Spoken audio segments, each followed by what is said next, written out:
Le Flash Info avec le centre de stockage de la Manche. EDF envisage un nouveau retard de quelques mois du démarrage de l'EPR de Flamanville attendu jusqu'ici fin 2018. Une annonce qui fait suite aux écarts de qualité détectés en avril sur des soudures de la tuyauterie de la future centrale nucléaire. Et dans cette hypothèse, l'électricien précise dans son communiqué qu'il pourrait poursuivre l'exploitation des 2 réacteurs de la centrale nucléaire de Fessenheim jusqu'à l'été 2019. On rappelle que cette dernière doit fermer au démarrage de Flamanville.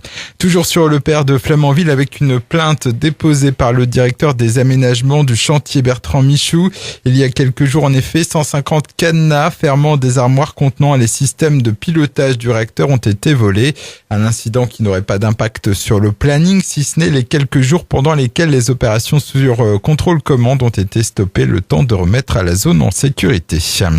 On l'apprend, la laiterie de la compagnie des fromages et Richemont doit fermer dans 1 an. Près de 90 personnes y travaillent sur ce site Coutançais. Une annonce qui a été faite hier aux salariés à l'issue d'une réunion entre dirigeants et représentants des employés. La direction justifie cette fermeture par la baisse de production sur le site manchois qui aurait poussé les actionnaires à délocaliser l'activité vers d'autres sites de production. La fermeture devrait se faire progressivement jusqu'à mai 2019. Du foot, le Stade Malherbe de Caen qui aurait peut-être trouvé son nouvel entraîneur en la personne de Fabien Mercadal.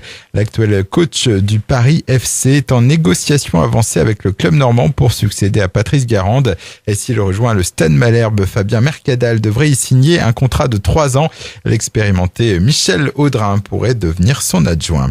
La JSE Cherbourg Handball qui continue de se montrer très actif sur le marché des transferts. Le club du Cotentin qui a déjà recruté cette semaine un pivot et 2 gardiens vient de s'attacher les services d'une 4e recrue en la personne de Marco Kursic qui nous arrive de 2e division allemande. Cet arrière droit termine régulièrement meilleur buteur de son championnat.